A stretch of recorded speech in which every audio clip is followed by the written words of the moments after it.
first. Okay. And speak louder because the microphone's Yeah. all the way over there. So me and Cameron, my name is Sarah H. This is Cameron. We are on the representative side. And we believe that yes, Congress does represent the people that it works for on a constitutional level because they are elected by a plurality rule and you are able to put your input on congressional committees through congressional hearings that allow like the voices of the public, the voices of other Congress members, and the voices of the House to be heard in those committee meetings. So Kane and I are on the non-representative Congress side of this debate, and the reason to that is that Congress's demographics primarily show that they're not representative of the demographics of the United States in general, which could also affect their decision making, and a lot of the policies could not be pushed further because of that. Another thing would be is that the government shutdown would be also another demonstration that Congress is prioritizing their salaries over the fundamental public needs and salaries of the public workers. So, one of the ways in which Congress is not representative of the American people and the integrity of the government is its ability to shut down government services and cut off the pay to government workers. The ability to suspend what they consider non-essential public institutions while still managing to retain their congressional salaries is a detriment to the public and largely a result of political infighting rather than competent policy making and civil discourse. It's a reflection of the selfishness of public officials and politicians rather than a result of working for the good of the public and the American people.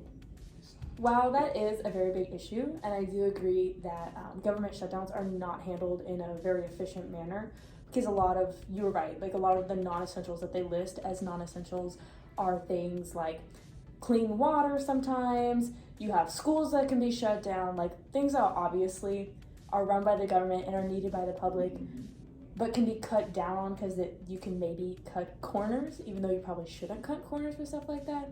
However, you also have to think of why the government shutdown is happening.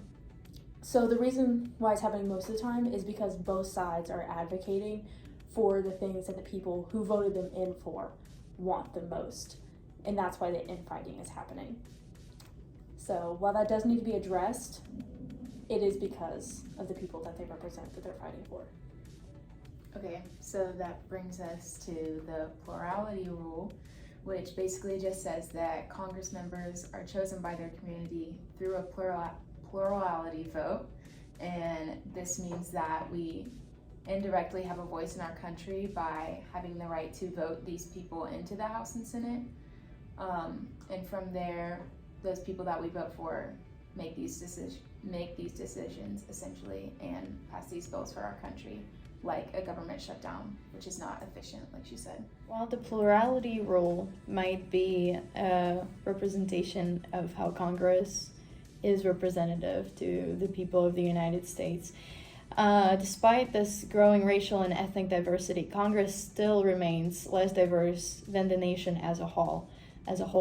Non-Hispanic white Americans account for 75% of voting members in the new Congress, considerably more than their 59% share of the U.S. Population. So, it's excluding the racial sort of layering of demographics of the people. Other points of demographics such as class and gender are also not representative in Congress and the people that are making most of the decisions for us, which kind of gives a wiggle room for interest groups to start their game and kind of come in and make influential decisions on the people in Congress. So yeah. While yes, that is true, Congress does not look like all of the population of the U.S. That is why we have committee hearings in Congress, and they're able to all talk and share viewpoints on bills, and this allows Congress to hear out what the public has to say and be open to their opinions. So how a committee hearing works is that before a bill can be signed, strictly like even sent over to the president to potentially be signed into a law or an amendment or anything like that, they have to create a committee in order to like rigorously like scrutinize how are we going to build this bill, what is this bill going to say, how are we going to word this, because phrasing is very important in the Constitution and it leaves open many loopholes for like law battles or anything like that. So you have to be very careful with your wording.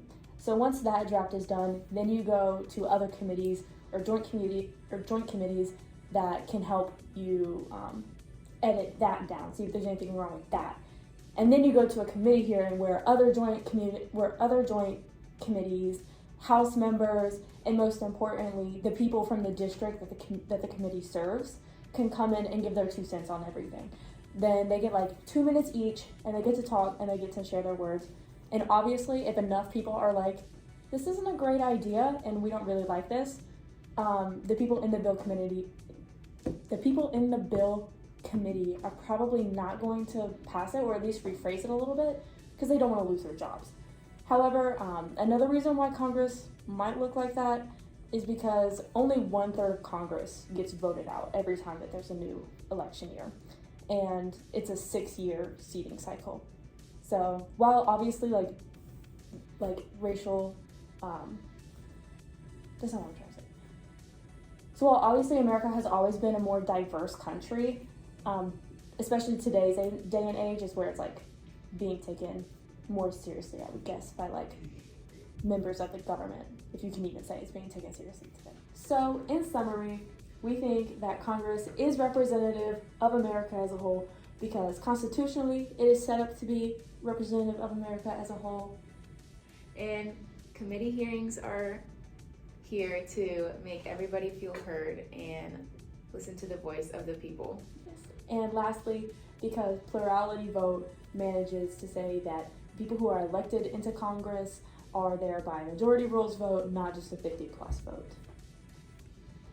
We believe that Congress is not representative of the American people due to its ability to arbitrarily suspend the salaries of government workers and the functions of fundamental public institutions to the detriment of the public over political disputes, as well as a lack of proportional ethnic and racial representation in the government body.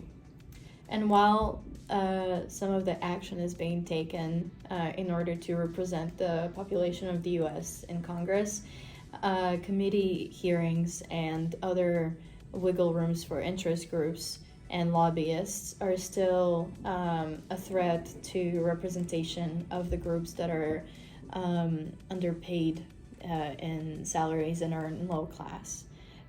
So there is a lot of growth to be done in representation in Congress for the American people.